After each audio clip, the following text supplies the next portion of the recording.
Hi everybody, it's Suzanne here today with a couple of projects titled What's on the Menu? But it probably should be What's the Menu on? Because we're going to be using my brand new menu die from Elizabeth Kraft Designs. I'm going to show you how you can use it for the casual look, or you can create a gorgeous formal menu perfect for weddings, anniversaries, any special event. Stick with me. So open up your word processing program, type in your menu items, and then choose a font. And I ended up using this font. It's one of my own, but use something that's simple, something sans serif, something that's not going to argue with the formal italic that's in the die. So let's get started. So here's my paper. I'm going to start with casual look first. This is craft paper off a big roll. It's paper used for packaging. So it's nice and light and won't have any problem going through the printer. So I printed out a couple of copies because I always like to have a backup because I'm bound to mess something up the first time I make it. But this actually went very well. So I die cut the menu die from soft finish cardstock. And now we want to glue it in place, and we want to make sure it is straight because that's not good. And turns out, oh, well, no, that's not good either. There, now it's good. Okay, I'm going to use this cheap and cheerful T-square that is on my website, and I'll put the link at the bottom. If it's not there, it might be sold out. Sorry about that if that happens. And this is a soapstone pencil, also on my website, and we're going to use that to mark where the menu die should go so we get it nice and straight. So we're going to draw a line with the soapstone pencil, and you can just brush that away with the sleeve of your shirt after you're finished with it if you want, or you can leave it there. And then we're going to glue that down, and I pull out my usual glue dots for this operation, and my handy dandy tool, which is my fingernail, and I just roll those little glue dots because until they start making mini micro glue dots, even the micros are too large. And you really only need maybe 3 glue dots to hold these in place. One in the middle and one at either end. And choose where the letters are widest, where letters join. Don't choose the smallest part of the flourish. And then make sure you're in the middle, kind of eyeball it. If you want to measure, that's fine too. Also bring out your inner calligrapher so you see the baseline of the E, the N, and the U. The left side of the M dips below the baseline. So disregard that when you're lining it up, and then just press it into place, and yay, good to go. If you want to make this look a little more handmade, you can take your ruler or T-square and your soapstone pencil and then underline each of the lines of type.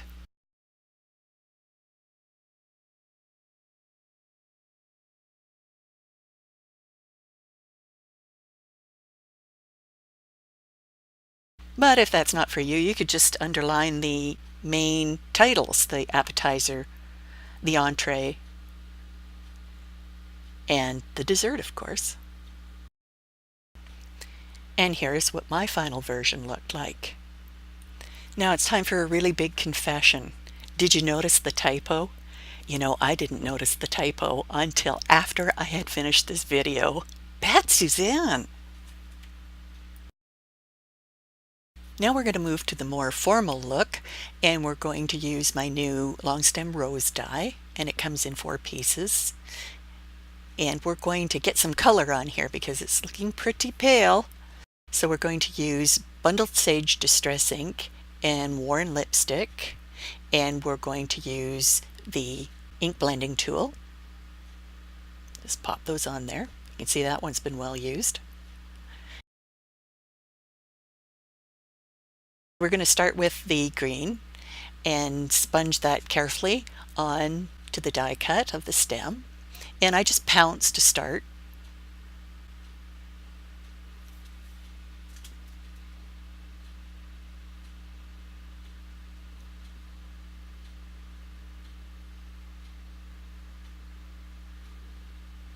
You can add a little more color in some places than others. And then do the same thing with the worn lipstick on the other pieces of the bud. And I'm using a little less color on the overlay. So I'm going to have a look. And you know what? I'd like some more contrast between the overlay and the bud. So I'm going to add some more color to the background. There. I like that better.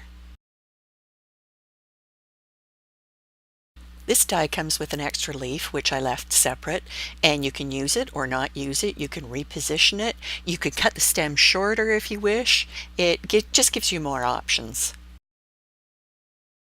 And now we're going to put some color on the menu die. So we're just going to pounce some worn lipstick on there and just pounce it a bit more lightly at the top. And then when you look at it, it looks like the light is shining down on it. So there's more intense color along the bottom.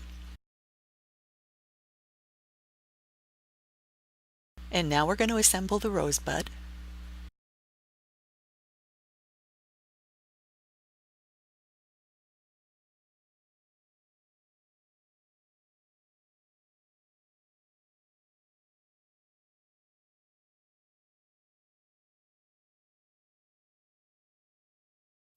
And there we have it. Now we're going to take the more formal version of our menu and we're going to place the die cuts where we want them. And I've left a little extra room at the top of this menu because there's the extra element of the long stem rose.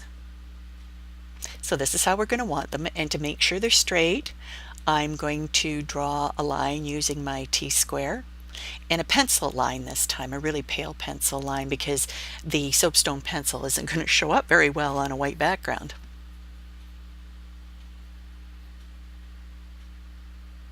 Just a really light pencil line.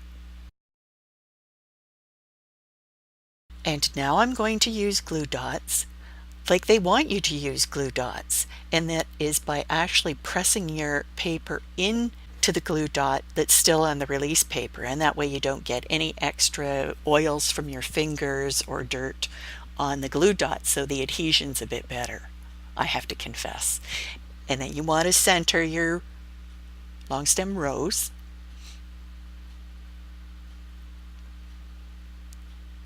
And place it down. And if you want to or feel you need to, you can add a little bit of glue under the stem there if you're afraid it's going to rotate. It depends on how much handling you think the menu is going to get, just how much glue you add.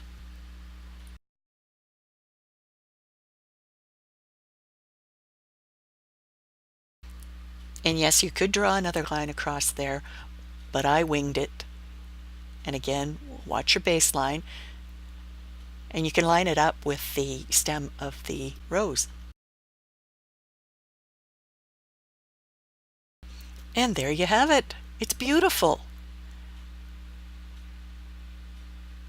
Now you could go ahead and trim that if you wanted to a much smaller format, or you can leave it like it is. Lots of white space around it, looks gorgeous. And here's what it looks like up close. And then another variation you can do is to make a tent fold card, print your menu on the inside, and attach your menu die cut and long stemmed rose to the outside. Leave one at each place setting for an unforgettable dinner party. Thanks for following along today. I hope this has given you some ideas of your own.